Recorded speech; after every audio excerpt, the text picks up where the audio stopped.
Prime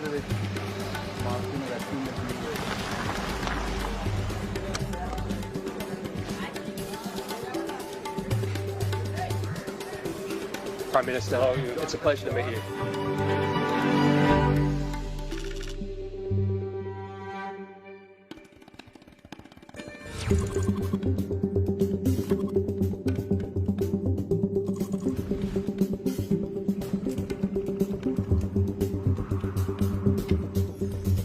Jonathan, you're in steamy Islamabad.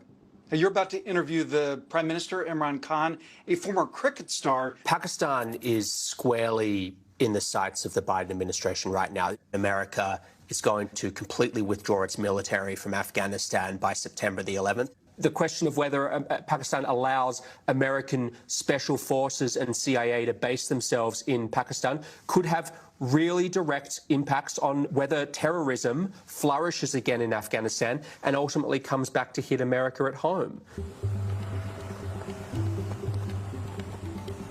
Prime Minister Khan, the US military is finally withdrawing from Afghanistan after 20 years. Are you happy about that? Happy in one way, because there was never going to be any military solution in Afghanistan. Anxious that they are leaving. Without a political settlement, there's a possibility of civil war. What would a political settlement look like in your mind? A political settlement in Afghanistan would mean a sort of a coalition government, a government from the Taliban side and the other side. There is no other solution. Do you think the Americans made a mistake by saying we're getting out by September the 11th? Difficult, you know, they have got themselves in such a big mess. They had to give some sort of time frame. But at the moment they gave a time frame, Taliban would have considered that a victory. How do you feel about the prospect of the Taliban effectively controlling Afghanistan? Are you happy to welcome them into the community of nations? As far as Pakistan is concerned, whoever represents the people of Afghanistan, we will deal with them. But what if they're not democratically elected? Does it not concern you on some level that this group of people is accumulating power right next door to you? Look, I'm not a spokesman for Taliban. For me to say, you know, what they are doing or what they shouldn't be doing is pointless. In case Taliban go for an all-out victory, there is going to be incredible amount of bloodshed. And let me tell you, the country that is going to suffer the most after Afghanistan is going to be Pakistan. We already have 3 million Afghan refugees here. And this could lead another exodus. So that is our biggest concern. The Americans, before they leave, there must be a settlement. Let's talk about the relationship with the United States. The American CIA director, Bill Burns, made an unannounced visit here to Islamabad. Why? Ever since 9/11, there's constantly been in touch between our intelligence agencies. Did you meet with him? No, I didn't. Did anyone from your administration? Yes, our head of ISI. The Americans want to have their spies here and special forces based here in Pakistan to keep an eye on what's happening across the border.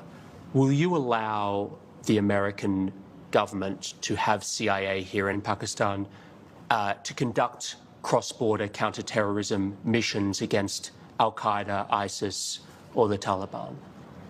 Absolutely not.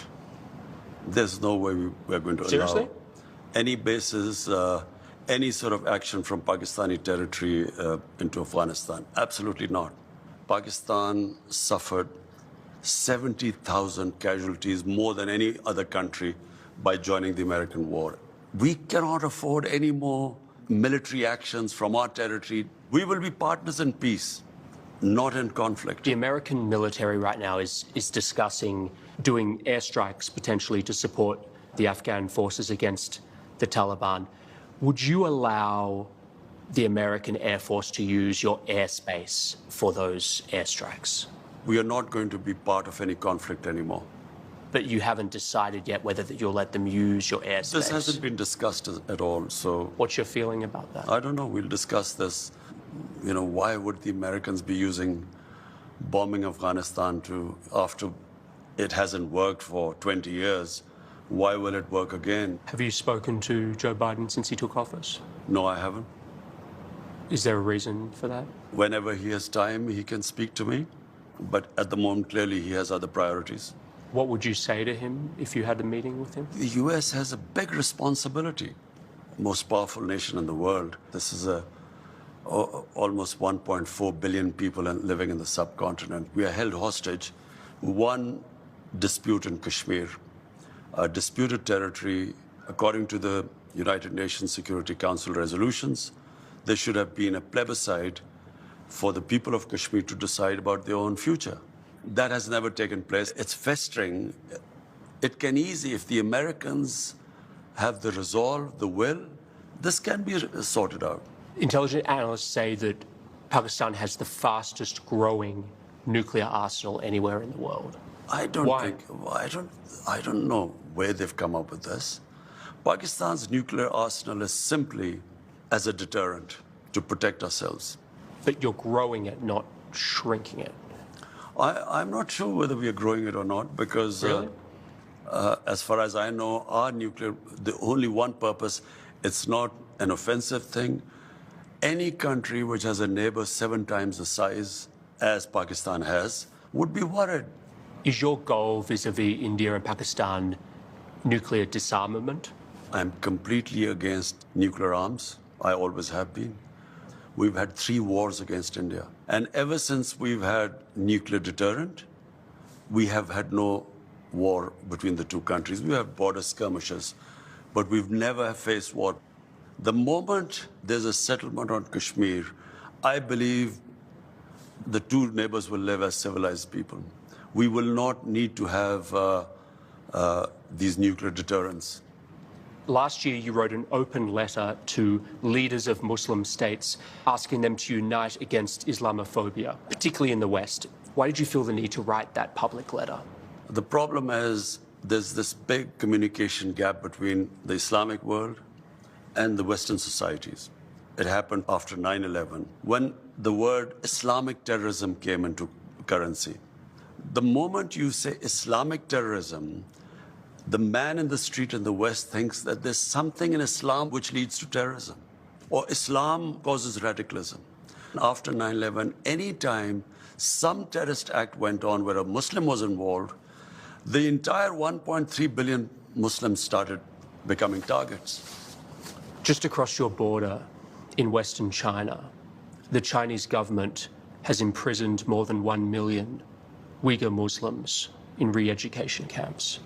The Chinese government has tortured Muslims, forcibly sterilized them, and they've destroyed mosques in Xinjiang and also punished Muslims for fasting, praying, even giving Muslim names to their children. Prime Minister, why are you so outspoken about Islamophobia in Europe and the United States, but totally silent about the genocide of Muslims in Western China? What our conversations have been with the Chinese, this is not the case, according to them. The evidence is just overwhelming. Whatever issues we have with the Chinese, we speak to them behind closed doors. China has been one of the greatest friends to us in our most difficult times. When we were really struggling, our economy was struggling, China came to our rescue. So we respect the way they are. And whatever issues we have, we speak behind closed doors. How come this is such a big issue in the Western world? Why are the people of Kashmir ignored? It is much more relevant. Compared to what might be going in the Uyghurs, 100,000 Kashmiris have been killed. There are 800,000 Indian troops which have literally, it's an open prison in Kashmir. 9 million Kashmiris are put there. Why is that not an issue? So I think it's hypocrisy. They've been a huge partner to you, China, but on some level, doesn't it make you feel sick to have to be quiet because of all this money they're putting into Pakistan? I look around the world, what's happening in Palestine, Libya, Somalia, Syria, Afghanistan. Am I going to start talking about everything? I concentrate on what is happening on my border, in my country. This is on your border. Which is part of, no, that is part of Pakistan. 100,000 Kashmiris are dying. That concerns me more. Because half of Kashmir is in Pakistan. This is a grotesquely large human rights atrocity. First of all, I'm not sure about that because our conversations with the Chinese, this is not the picture that comes from that side. So just to put a fine point on this, you are not in any way concerned about the Muslim Uyghurs in Xinjiang? Our discussions with Chinese will always be behind closed doors. You were asked about the epidemic of sexual violence and rape in Pakistan, and you acknowledged the seriousness of the problem, and you talked about Pakistan's strict laws. You were also quoted as saying that the practice of women wearing veils, quote, is to stop temptation.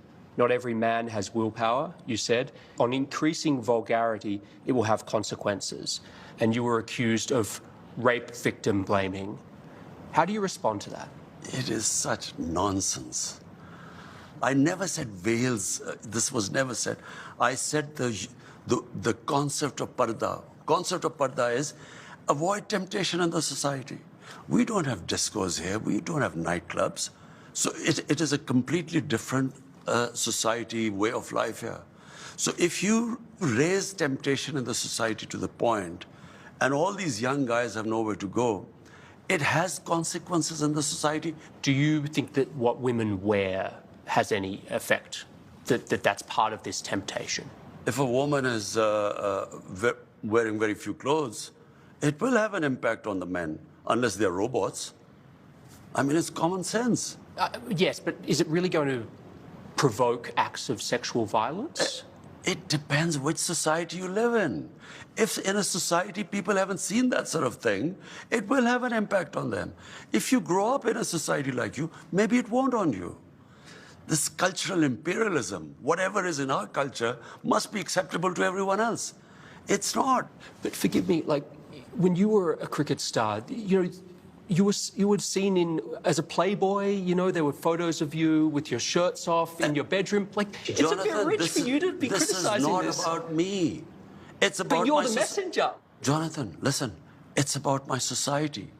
My priority is how my society behaves, what reactions are caused in my society. So when I see sex crime going through the roof, we sit down, we discuss how we're going to tackle this.